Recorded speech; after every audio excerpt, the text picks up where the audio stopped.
Okay, so guys, let's talk a little bit about retouching. And I've got some images here from a previous year, not your guys' work. I mean, I talked about some of the stuff that you guys have done. And let me show you some stuff that I see kind of pops up in different places. Things like dodging and burning. Like on this image here, they did the surface blur, so they got the blur on there, and then there's the layer that brings back the texture. One of the things people like about the idea of frequency separation, breaking the image into low frequency and high frequency, is they feel that they can get a lot of these, like, see there's kind of a dark patch here, a bit of a light patch here. They can get a lot of that softened out without removing skin texture. But I find to a large degree, a lot of that can be done just with some simple dodging and burning. So if you'll notice that the shading, the lights, the darks. I mean, obviously her skin isn't darker here than it is over here, but it's the light and dark that gives the sense of the contours. Like the light is coming from this direction, so it's hitting the forehead. It's darker over here because this is tilted away from it.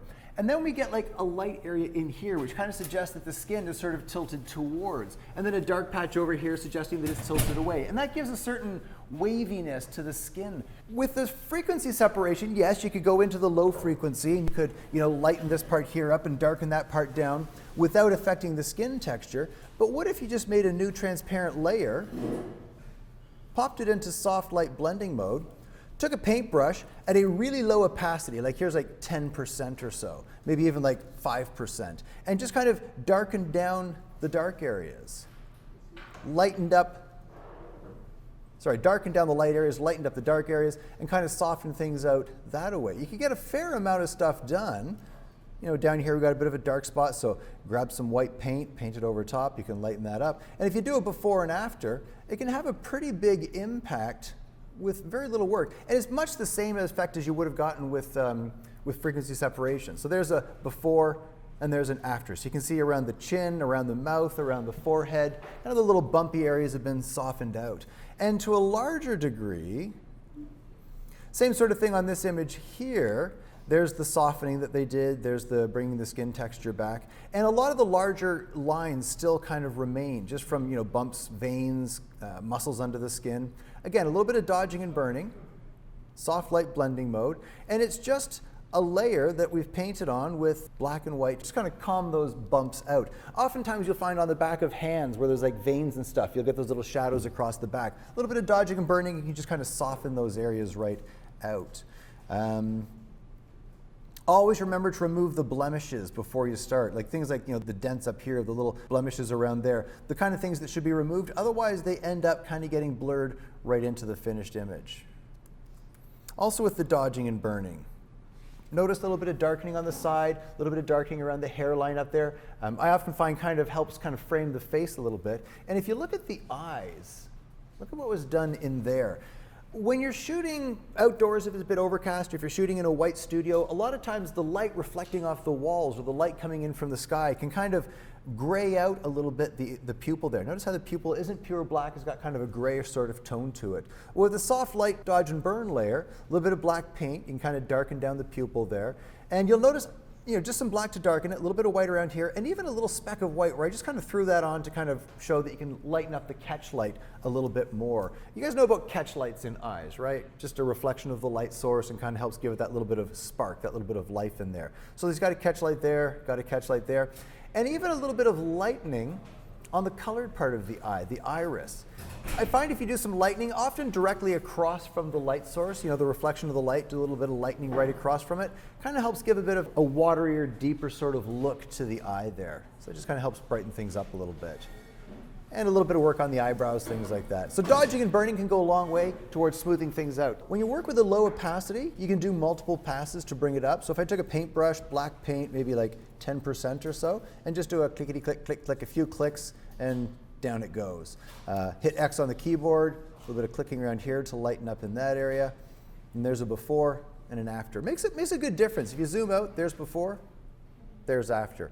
Darkening that pupil helps to give them a more attentive sort of look, and a little bit of lightening on the colored part kind of helps give it a bit of a watery sort of look. I'm not doing a click and a drag, I do a click and release. And the reason for that, because I'm at a low opacity, let's say I painted some black, 10%. If I do a click and I keep brushing back and forth, it won't go beyond 10%. But if I let go and click again, it'll add another 10%. If you do want it to slowly build and build, you can change the flow. So if you bring the opacity up and we bring that flow way down, If I do a click and a drag, it's fairly low opacity, but if I do a click and a drag and I go back and forth, it will eventually reach 100% opacity or whatever you have set over there.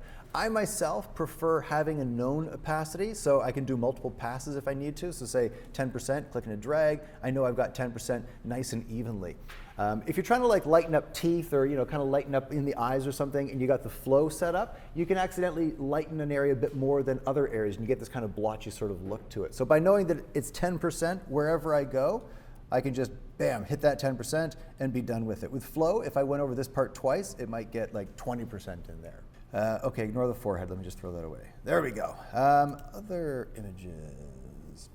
Oh, another kind of idea of the darkness of the image, giving a sense of whether it's receding or coming forward. Like, the dark on this side, light on this side, and a little bit of darkening on the chin can kind of help push a bit of a double chin underwards. Like here's the original image, and you can see that the brightness is fairly consistent all the way down. A little bit of darkening can just kind of help push that chin back into the shadows a little bit. So there's before, and there's after, mostly just some dodging and burning. And it can help if you get less of a startled expression on your subject, just saying. Sometimes you notice that this eye is a little bit closed. You can see the catch light on this side. This eye's kind of, the eyelid is low enough that it's blocking that direct reflection of the light source. Sometimes you can grab one eye and drop it onto the other side like that. And it just kind of pops it open a little bit. So just kind of take this eye and drop it over top. Is that always going to work? Not, it can be a little creepy, but when it works perfectly, it works perfectly. Like on this image here, this is the before image, and the client, in this case, this was for, I can't remember what magazine it was for, but the client wanted this hair out of the eye. And of course, you're thinking like, well, that's kind of the hairstylist's job on the set, but they let it fall in the way and the client wants it out. So you thought, well, what if I took this eye and dropped it over there? Let's give that a try. What if I took my lasso tool, give it a bit of a feather there, and grab this eye, pop it onto a new layer, little Command J, drag it over, flip it horizontally, and I think we're ready to send that out. What do you think? Maybe not. In this case, it doesn't work out so well for two reasons. First off, she was looking to one side. Both eyes were looking to one side, which was great, but once you flip it around, now you got one looking the wrong way. And the catch light is also in the wrong side. All right, but what if, let me show you the finished version of the image here. Whoops. Let me just turn on, well, I'll just turn on this layer down here. So there's a little bit of a liquefy done to kind of push the side in over there. And if I turn on all these layers, there's that eye, like, oh, there we go. This is this eye flipped around, but in two pieces. Notice the eyelashes here are the same eyelashes as there. It's kind of a dead giveaway. The eyebrow hairs are the same as there. But why isn't the eye looking the other way? Well, if you do it in sections, like let's say I move down to the original image here, and we took, oh, look at that. There it is on the new layer. It's basically just the eyebrows, the eyelashes, and the outside of the eye. Grabbed from this side, flipped around the other way, and dropped into place. Now, if anything, it's even creepier that there's still hairs going across the eye. So, grabbed a little section over here, duplicated it, dragged it under, and it kind of fits in the other place. So it's basically this eye dragged over and dropped into place. And there we go. Okay? And you can, it's creepy stuff happening, like a chameleon. But the catch light now matches up, so everything seems to work in place there. Now for this issue of the magazine, they kind of forgot to tell the photographer that the theme was tropical with shadows of palm fronds and stuff. So we did some basic retouching. You can see around the hair, some of the soft, the stray hairs removed, some of the shadow on the neck there toned down, some dodging and burning. And notice how more of the burning, if you look at the image itself, more of the burning is done along the jawline here, along the cheeks, kind of to bring in those cheekbones. There's before and there's after. A lot on the arm to tone down the whiteness, the brightness of that arm there, and a lot along the sides of the cheeks.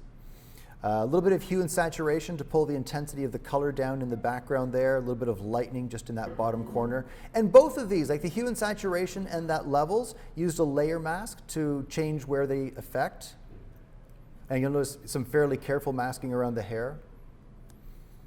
And then another curves adjustment layer that darkens, and even more darkening just along the jawline there. There's the layer mask that reveals that dodge and burn, or that curves version. So it darkens around the outside, darkens the jawline a little bit more. And here's the palm frond shadows that they wanted. So I just found some pictures, silhouette of palm fronds, dropped them over top in soft light blending mode, just basically some dodging and burning.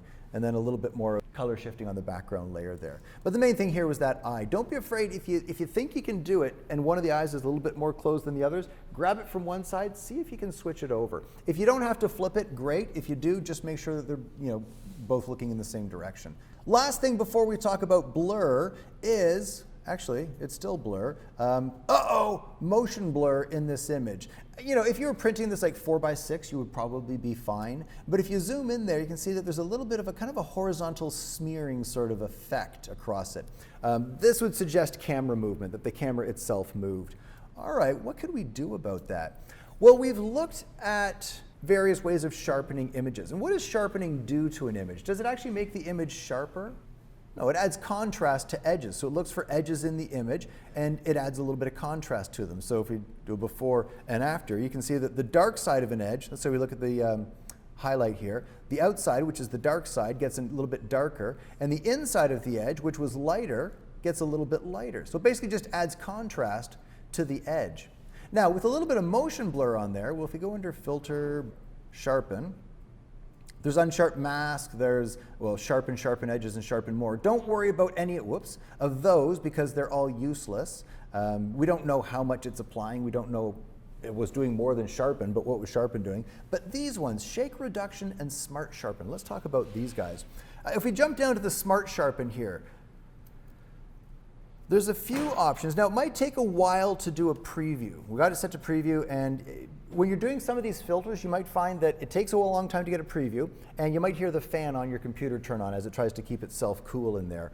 But look at this. Remove, we've got Gaussian blur, lens blur, and motion blur. And if we set it to motion blur, this part becomes active. We can choose a direction for the blur, and we can play around with how much of that blur we're going to get. Much like unsharp mask, we've got amount, radius. Instead of threshold, we've got this reduced noise in here. And give it a second to preview. There we go.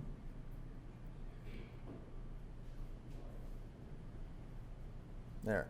So you can see that it's adding contrast, but it's only adding it really kind of to the left and right of the blur. We've got that little bit of motion blur in there, and it's trying to trick our eyes into thinking that what's smeared this way is no longer as smeared. Is it going to work perfectly? Probably not.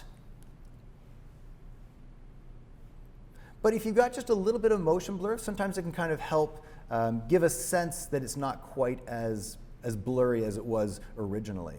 Now the other one, Filter, Sharpen, Shake Reduction, it's a little bit more intensive. It finds a little section of the image where it looks for that kind of one-directional smearing, and it'll try to blend in, it'll try to look for the corners. Oops, hang on. Let me grab this little side here. And you can choose where you want it to look. Like in this case, we noticed it mostly on the eye. If we drag that over top of the eye, it's going to look at the blur in that area, and it'll try. You can see it's taking a while to render that preview. But you can see that contrast getting added more just to the left and right. And you can play around with some of the different settings in here, but ideally, it'll tone down the amount of blur. Now, if there's a whole lot of blur, forget about it. You're not going to be able to fix it. It's just like if your image is out of focus, unsharp mask isn't going to somehow generate new image information and make it in focus. But if it's just a little bit of blur, just a little bit of softness, sometimes you can pull it back into something that's kind of usable.